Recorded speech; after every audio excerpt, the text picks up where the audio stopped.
happens when you write an anime main character, and then after writing out all of his abilities, what he looks like in his backstory, you think to yourself, too generic. I mean, I like him, but maybe not as the main character of this story. Well, that would give you Yuta, as that is exactly what happened with the main character of Chapter 0 of JJK. See, Yuta, even though he was sidelined as the main character of JJK, being sent off to train with Miguel for the vast majority of JJK's story, is still considered, even with his lessened role in JJK, as one of the strongest characters in JJK. But why? I mean, sure, we understand he has Rika and tons of cursed energy because of his connection to Rika. And sure, maybe if you were paying attention during Chapter 0, you understand that he's the descendant of either the Fujiwara or the Sugiwara, and therefore loosely related to Gojo. But what is it that truly makes Yuta so strong? Well, yes, the answer does lie with Rika. More so than just Rika, what truly makes Yuta such a force of nature is Rika's innate technique. Or should I say,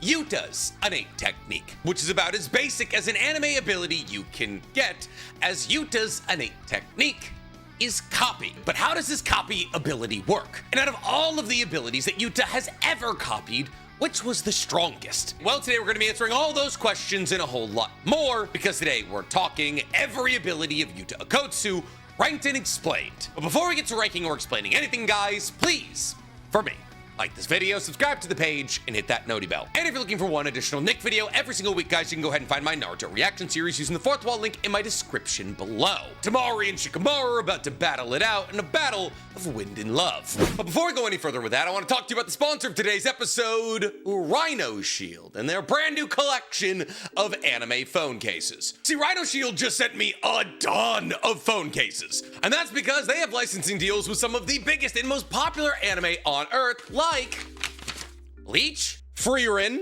Naruto, Solo Leveling. I love that Jinwoo's on there twice. Wait, oh my god, he's on there 3 times. Attack on Titan, and my absolute favorite, Hunter x Hunter. And my favorite thing about Rhino Shields is how clear the printed details are on the cases themselves. Also, you can choose from their solid suit or clear cases. And with the clear cases, they offer a lifetime anti-yellowing warranty. They also exceed military drop standards with their shock spread eco material that their cases are made of. A material that, mind you, is recyclable. So what are you waiting for? Check out the anime lineup at Rhino Shield today and use code Weeb, that's W-E-E-B, for 15% off. Who knows how high his hair goes? But before we get to diving into explaining not only all of the abilities that Yuta copied, but where he got them from and how powerful they were, let's quickly go over how Yuta's able to copy techniques in the first place. See, because while it's often assumed that the reason that Yuta's able to copy people's techniques is because Yuta has the copy ability, that's not really how it works. Yes, they are a tag team when it comes to using other people's abilities,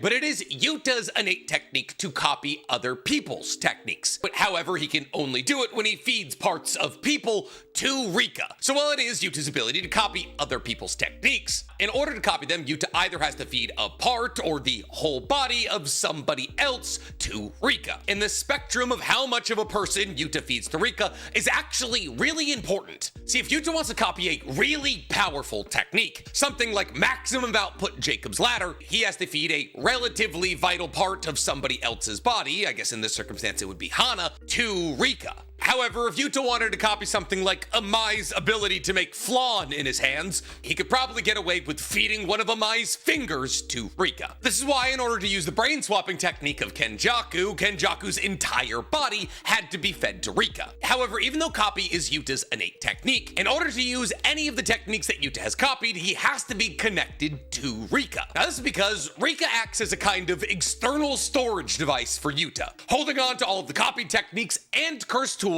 that Yuta has in his arsenal. And therefore, in the hypothetical circumstance where Rika dies, not only would Yuta no longer be able to copy other people's techniques because he wouldn't be able to feed their bodies to Rika, but he would also essentially lose the hard drive of all of the saves he has of previous copied techniques. However, because Yuta's only able to manifest Rika 5 minutes at a time, Yuta's only able to use these copied techniques for 5 minutes at a time. Now, this isn't all that Yuta's able to do over the course of these 5 minutes that Rika is fully manifested. Obviously, while fully manifested, Rika can also join in on Yuta's battles, evening the playing field in 2v1s or giving him a leg up in 1v1s. And on top of this, Yuta's able to use Rika's cursed energy to replenish his own when she's fully manifested, kind of giving Yuta an immediate access to a Kari jackpot whenever he summons Rika, as whenever Rika is summoned, his cursed energy is basically limitless. And considering the fact that he's one of the most proficient users of reverse curse technique in all of JJK, he can use this borderline limitless amount of cursed energy to heal himself whenever necessary. But with that now out of the way, let's get into the 8 curse techniques that we know Yuta has copied. Starting off with the weakest of curse techniques that we've seen Yuta copy, and that's coming up at number 8 on our list of Yuta Okotsu's abilities ranked and explained, we have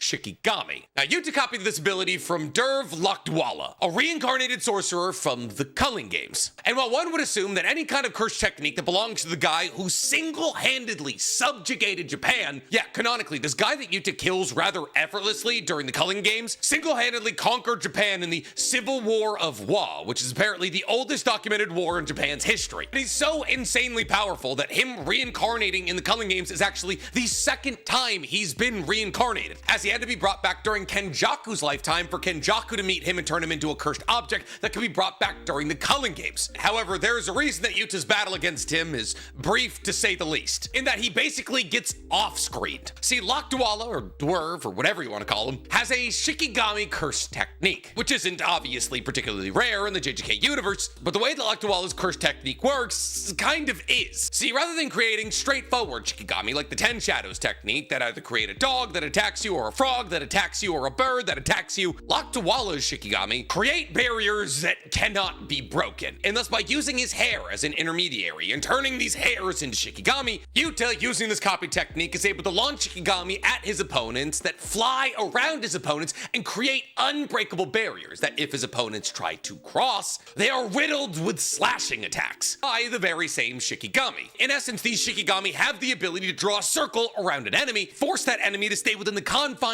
of that circle. Now, well, this sounds like a ridiculously broken ability, and I guess in the hands of the right person it kind of was, considering it was used to subjugate Japan. All we've ever seen it actually do is place 2 slashes on Sukuna's back, when Yuta used it in his domain expansion battle against Sukuna, and therefore it gets the last place entry on our list. Just below, our number 7 entry for all of Yuta's curse techniques ranked and explained, curse speech. See, we actually see Yuta use curse speech a fair amount. In fact, pretty much every single time Yuta ever has Rika manifested, he uses curse speech. However, Yuta was using curse speech long before Rika even had to consume anybody in order to copy their technique. See, the iteration of Rika that existed during the Chapter 0 arc is much stronger than the iteration of Rika that exists for the rest of the manga. And therefore, when Yuta is displayed using a curse speech megaphone in his battle against Geto, where he's simply able to scream out the command, die, and the majority of Geto's lower ranked cursed spirits simply explode, Rika hadn't consumed any of Inumaki's body at this moment in time. She was simply giving Yuta a cursed tool that had the curse speech markings on it that Yuta was able to funnel his copied curse speech ability through. However, after the conclusion of Chapter 0, Rika is hit with her 5-minute time limit, and the restriction that in order to copy somebody's curse technique, she needs to consume at least a part of their body. And as Yuta consumes the arm that Inumaki loses, and specifically makes sure that Inumaki does not receive reverse curse technique treatment on that arm to replace it, because if the body part that Rika consumes is replaced on the person that body part came from, Yuta no longer has access to the technique that was given to him by that body part's consumption. But because Inumaki doesn't get treatment on this arm until after the conclusion of the battle against Sukuna, post Shibuya, when Inumaki loses his arm, one of the abilities that Yuta has access to is curse speech. And therefore, we see in the Culling games, when Yuta is battling against Takako and Ryu simultaneously, he's able to use his curse speech to stop their movements. And considering the fact that they were both very easily special grade sorcerers, just like him, his ability to shout any kind of commands that they are forced to abide to without blowing his throat to pieces shows us that undoubtedly Yuta was probably the greatest curse speech user that we ever saw. We also see when Yuta is battling against Sukuna in his domain expansion, he tells Sukuna to not move, which stops him in his tracks so Yuta can hit him with a thin icebreaker, and therefore being able to explode not only an army of cursed spirits with a die command, but also stopping 2 special grade sorcerers and Sukuna in their tracks with a don't move command, all the while not having his throat literally explode on him, proves that not only was Yuta probably the strongest curse speech user we ever saw, but also that curse speech, when in the hands of somebody strong enough to use it against the most powerful people in the universe, is a broken tool. But not quite as broken as being able to manipulate the literal sky, which is why, coming up at number 6 on our ranking of all of Yuta's curse techniques,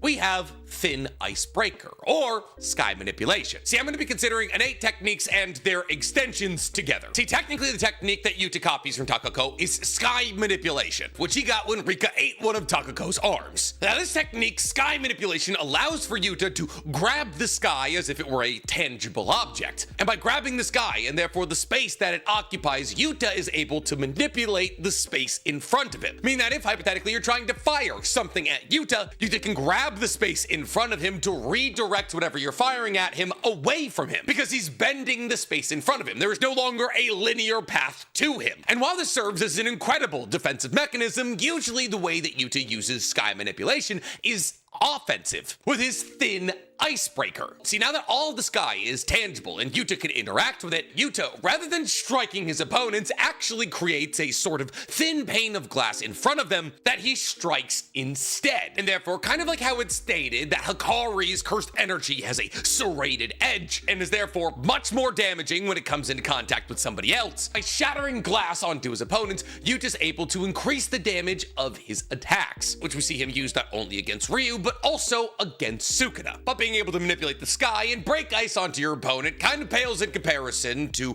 being able to see what they're going to do before they do it. Which is why, at number 5 on our list of all of Yuta's curse techniques ranked and explained, we have G War Staff. Now, G War Staff is just one of those curse techniques that you forget about the second that it's not on screen. And that's because G War Staff belongs to a character that you forget about the second that he's not on screen. That character being Charles Bernard, who Hikari battles against during the Culling Games. However, just because Charles Bernard is by far and away not the strongest awakened sorcerer that we see over the course of the Culling Games, doesn't mean that his curse technique isn't kind of crazy. See, well, obviously, yes, Charles Bernard is rather easily defeated by Hikari. The one fight you get in the entire manga being Hikari is kind of the worst possible luck you could get. Hikari beats Kashimo in a 1v1 and stalemates the only person who Sukuna ever deemed strong enough to hang out with him without killing in Arame. If Charles Bernard had been given more time to be a sorcerer or just gotten a less terrible matchup, he could have accomplished some crazy things with G War Staff. However, unfortunately, even really Yuta doesn't accomplish all that much with G War Staff. See, well, yes, prior to the Shinjuku showdown, Rika eats a part of Charles Bernard's ribs, which leads to Yuta being able to use G War Staff, and Yuta does use this ability that allows for him to place a manga panel on Sukuna that continually draws blood from Sukuna to Yuta, and the more blood that's consumed, the further into Sukuna's future Yuta is able to see. Really, all that Yuta does with this technique is see a couple of moves into Sukuna's future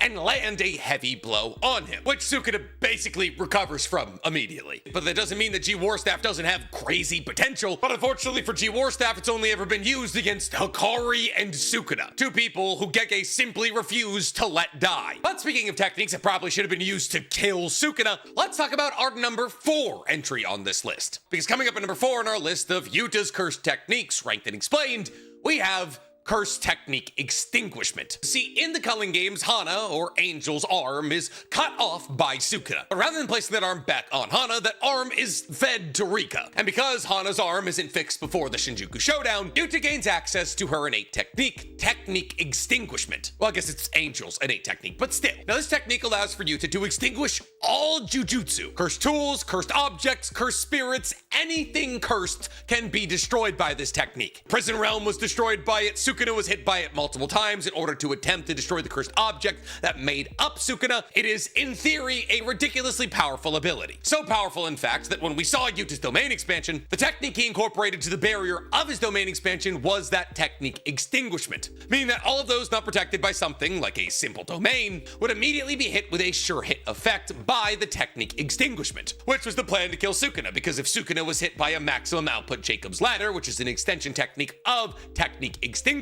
hypothetically all of Sukuna's fingers that were inside of Megami as a vessel should have been destroyed. Now, they weren't, obviously. However, the maximum output that Yuta does hit Sukuna with in his domain expansion does heavily weaken him. At least it heavily weakens the connection between Sukuna and Megami. And if it weren't for SSRIs being so hard to get your hands on in Japan, this attack combined with Yuji hitting Sukuna and reaching out to Megami probably would have finished Sukuna off. But because Megami had been hit with Unlimited Void a couple of times and had been forced to kill his sensei and his sister, shoot away Yuji's advances. And that's because his technique, at least when in the hands of Yuta, should have killed Sukuna. Sukuna, it's gonna get a pretty high entry on our list. Yes, I know that Sukuna literally jumped up a maximum output Jacob's ladder from Hana a little bit after this, but Hana only had one arm, which apparently makes her maximum output Jacob's ladder, which is funneled through a jujitsu trumpet, weaker. Anyways, since we're talking about things that should have killed people, at number 3 on our list, ranking all of Yuta's cursed techniques, we have brain transplant. Now, it's the most double-sided blade technique that Yuta has access to. See, essentially, after Yuta decapitated Kenjaku and had Rika consume the entirety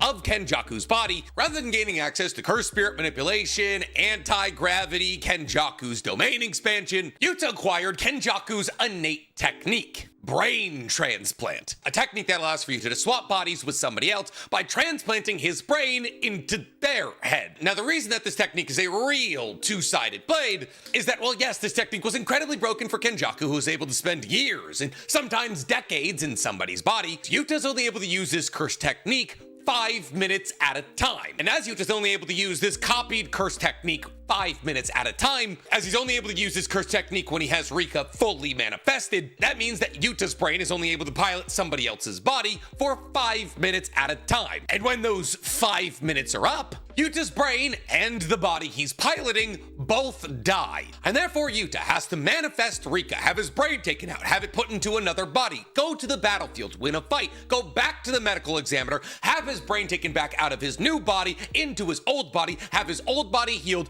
all in under 5 minutes, which is impossible if on hand you do not have both the greatest reverse curse technique user and somebody whose curse technique is teleportation. However, fortunately for Yuta, as he had access to both Shoko and Wee Wee, he was able to not only transfer his brain into Gojo's body, but also use Gojo's body at a high enough level that he was kind of an opponent for Sukuna. Now, mind you, the only reason that Yuta was able to use Gojo's curse technique at even an okay level is because Wee Wee also has the ability to transfer people's consciousnesses. And therefore, in the couple-month lead up to the battle against Sukuna, Gojo and Yuta swapped into each other's bodies so that Yuta could learn how to use Gojo's curse techniques. And therefore, for the 3 or so minutes that Yuta had to control Gojo's body, he didn't have to worry about trying to figure out how to use his curse techniques for the first ever time, though he still wasn't graded. And while I'm sitting here and saying that all of this was not only a terrible writing decision, but also just a terrible decision in general by Yuta, it did give Yuta access to all of Gojo's abilities, the Limitless, the Six Eyes, his domain expansion, and thus Yuta was able to use these abilities somewhat at the peak of their power, where he was able to, using Gojo's Blue, to pull a voice recorder into his domain clash with Sukuna that held a voice recording of Inumaki saying, "Don't move." And thus he was able to freeze Sukuna in place long enough for him to pull off a purple that he struck Sukuna with, weakening him substantially. Not to mention he was also able to have a domain clash against Sukuna's malevolent shrine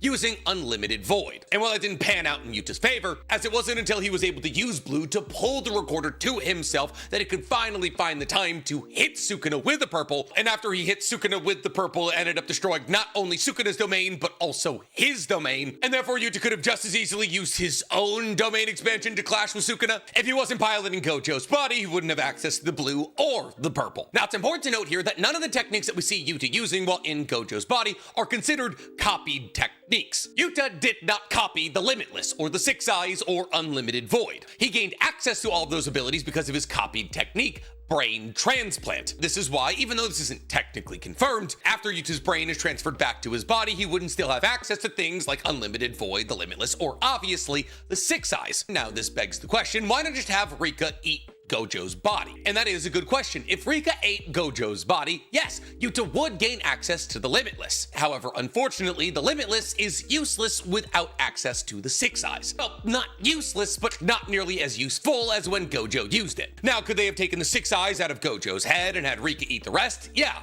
probably. And then they could have transferred those Six Eyes into Yuta's face, and he probably would have become a Gojo Light for 5 minutes at a time. But they don't do that out of respect for Gojo, probably. But some of you might be asking the question, maybe for the first ever time, but wait, Nick, Kenjaku was able to hold on to the curse techniques of the previous people that his brain inhabited. This is why he has his gravity jujitsu that he got from Yuji's mother still. And you're right, Kenjaku is able to selectively hold on to some of the curse techniques that his previous hosts had. However, the most pertinent theory for how Kenjaku was able to do this falls into the same line of logic as to how Yuji is able to hold on to the shrine even though he's no longer Sukuna's vessel. That is to say that if Kenjaku spends enough time in somebody else's body, his brain entity becomes so enveloped in the cursed energy of that body, that when he swaps to another body, he's able to hold on to a fragment of that cursed energy. And as Yuta was only in Gojo's body for 5-ish minutes, Yuta's brain wasn't bathed in Gojo's cursed energy long enough for him to gain access to the Limitless. However, even if he did, like we said previously, it's not nearly as useful as Gojo makes it look if you don't have the 6 eyes. But speaking of cursed techniques that are a lot more useful in other people's hands, our number 2 entry on the list, ranking and explaining all of Yuta's cursed techniques, is the Shrine. See, Yuta tricked Sukuna into believing that Rika consumed the last of Sukuna's 20 fingers. However, in actuality, that final finger was in the hands of Nobara. But then what part of Sukuna did Yuta feed to Rika for him to awaken the Shrine? Well, it actually wasn't any part of Sukuna. It was a part of Yuji. See, Yuji lost one of his fingers when Sukuna ripped it off him and forcefully fed it to Megumi. And Yuji, who learned from that moment that the power of Sukuna can be passed to others through his fingers, then offered up one of his fingers to Rika to give Yuta access to the Shrine. And therefore, for all intents and purposes, in Yuta's battle against Sukuna that takes place in his domain expansion, Yuta is seemingly able to use the Shrine at least as well as Yuji. That is to say, he's able to launch a cleave at Sukuna that cuts him kind of superficially, but still cuts him. Cleave is technically the harder of the two of Sukuna's slashing attacks to pull off. See, Dismantle is Sukuna's baseline slashing attack, where Cleave is a slashing attack that requires physical contact to be launched and is adjusted in strength depending on the target's toughness. Now, Sukuna was able to use Cleave to kill special grade cursed spirits like the Finger Bearer and special grade sorcerers like Ryu, who had the highest ever recorded cursed energy output. And therefore, Yuta being able to use the Cleave because he consumed one of Yuji's fingers implies that he can also maybe use Dismantle, and maybe on a substantially weaker scale,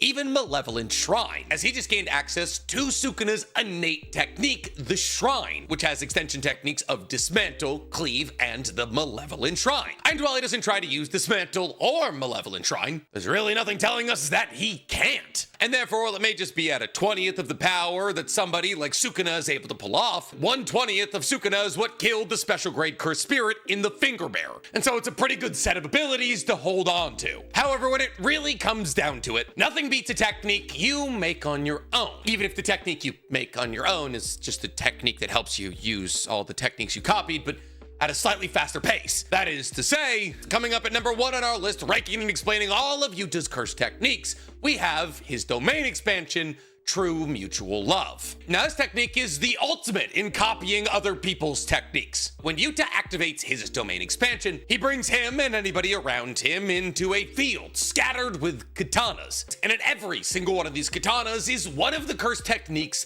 that Yuta has copied. And thus, all he needs to do to use a copied cursed technique is grab a katana off the ground and swing it at an opponent. Whether it's G Warstaff, the Icebreaker, or the Shrine, all of these techniques can be chained through an endless series of katanas. And if the onslaught of curse technique after curse technique at the highest possible level isn't enough to kill you, if you are protecting yourself with something like a simple domain or a hollow wicker basket, you'll immediately be struck down by a maximum output Jacob's Ladder, as technique extinguishment is tied into the very barrier that makes this domain expansion in the first place. And therefore, any cursed spirit or cursed object vessel is immediately destroyed the second this domain is open, and any cursed user would immediately have their cursed techniques nullified. All that is to say is if you don't have 2 extra arms to maintain something like a hollow wicker basket or a simple domain, you will be immediately killed by this domain expansion. And while that's usually how domain expansions work, this domain expansion is doubly deadly. While most domain expansions simply kill you through their sure hit effect, this domain expansion, while having the killing ability of its sure hit effect, also gives you an entire army of swords to use against somebody who may be able to use a simple domain-esque ability, giving you 2 separate ways to kill with this domain expansion. And with that, that's all of Yuta's cursed techniques ranked and explained. I mean, I guess we didn't technically put copy on this list. Listen, if I could be like 100% real with you, technically this video was just supposed to be about copy techniques, so I wasn't going to include his domain expansion at first. But I realized when I was like 3 entries into this 8 entry list, my top 2 abilities were the Limitless and the Unlimited Void, but neither of those are copied techniques. And so I was like, well, that nullifies the entire list. But I also originally wasn't going to include his domain expansion because that's not technically a copy technique. That's just his domain expansion. That's just him expanding his domain. So I was like, I guess I'll just talk about all of his techniques, and as the Limitless and Unlimited Void are never technically his techniques, it's just techniques he gains access to through one of his other techniques. We won't give those techniques their own individual spots. We'll just talk about them when we talk about brain transplant. But yeah, all that is to say, as you can see from the original list here and how many things got crossed out, I'm still bad at my job. That's It's probably not okay, but I'm gonna say that it is. Okay, I'm gonna leave now. Goodbye. Mwah.